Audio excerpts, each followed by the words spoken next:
Hey, what's up, everyone? Brinded here. I'm going to be talking about problem solving internally, like if you want to call it spiritual problem solving, or if you've got a emotional, mental thing that's bothering you, how to resolve it. So it's just going to be a quick. This will be a quick one. I'll try not to ramble too much.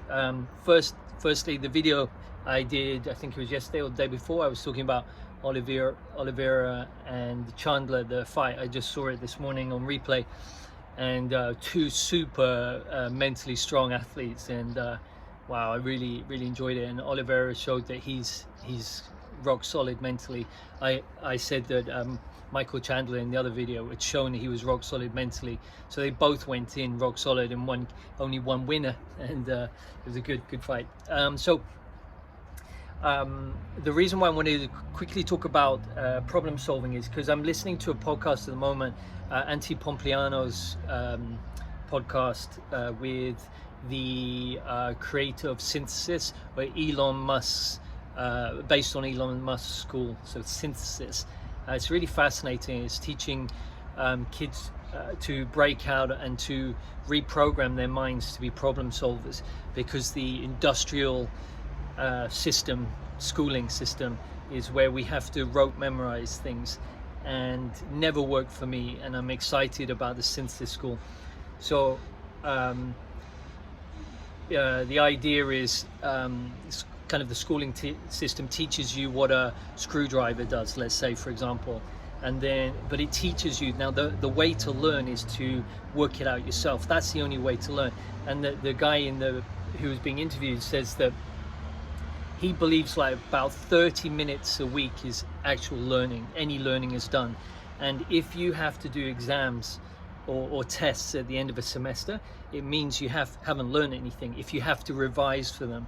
So fundamentally, the whole premise is on learning, memorizing, so that you can regurgitate it in the exams. I just wasn't good at that, and some people are amazing at that, but it doesn't mean they can problem solve.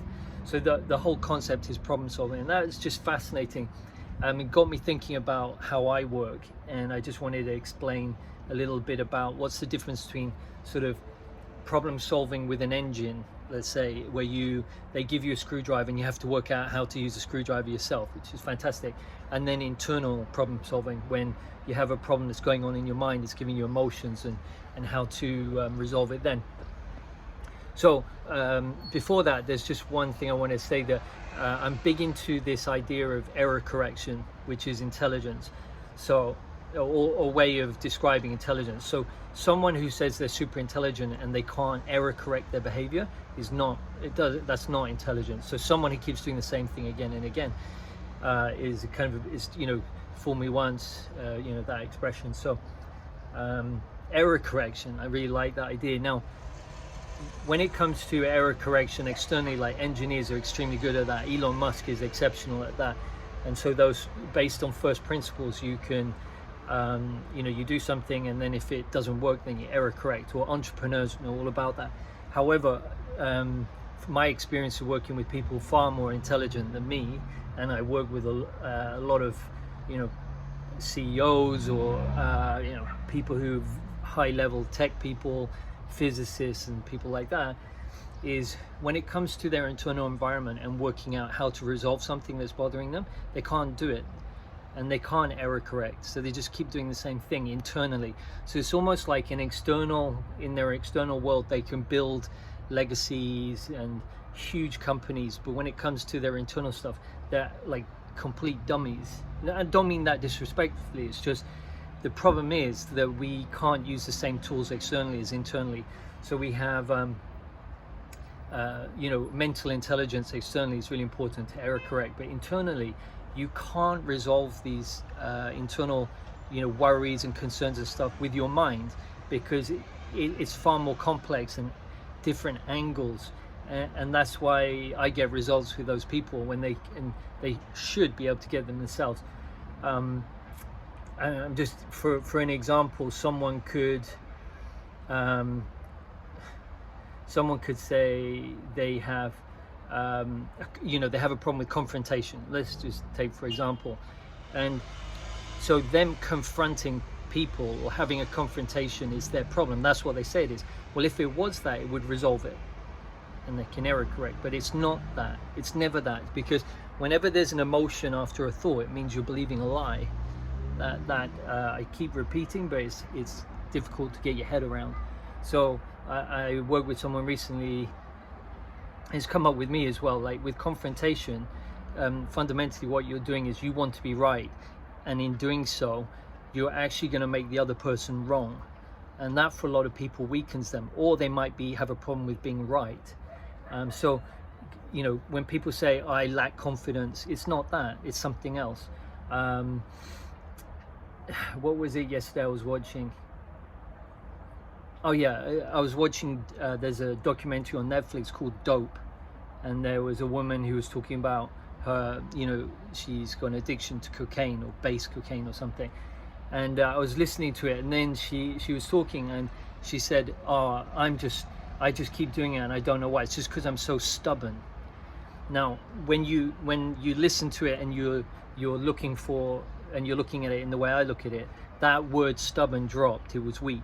So she thinks she's stubborn, but that's not the truth, because if it was the truth, that would resolve it and then she could error correct. But the problem was, it wasn't that she was stubborn, it's that she was completely helpless and weak. So stubborn gives her the idea that she's in control, but she's not. So you'd have to go to the other side, and then she would have to get help, and that would make her helpless, so she wasn't able to get help. So these are just my thoughts. This is like my blog, okay? I'm just getting my stuff off. And so error correction, it's impossible to do with your mental intelligence internally. That's why you know, the most intelligent people struggle with their emotions and end up with addictions and things, or like Steve Jobs desperately searching, you know, for Buddhism, or starting to do meditation to try and stop his mind from you know, getting the better of him. But the problem was that you know, meditation, traditional meditation, it numbs you and distracts you from the thoughts, whereas in fact you need to work on those thoughts. And that's where the way I work is sort of upgraded meditation, and you can learn it yourself if you want. You just check out my school online, Meditation OS standing for operating system. So just some thoughts on error correction, and that school sounds really cool, problem solving internally, which is different to problem solving externally, and no one really talks about that, but I'm putting it down now because I think about this the whole time. All right, listen, have a great rest of the weekend wherever you are, and I'd love it if you like the video and subscribe. That really helps my channel. Thank you so much.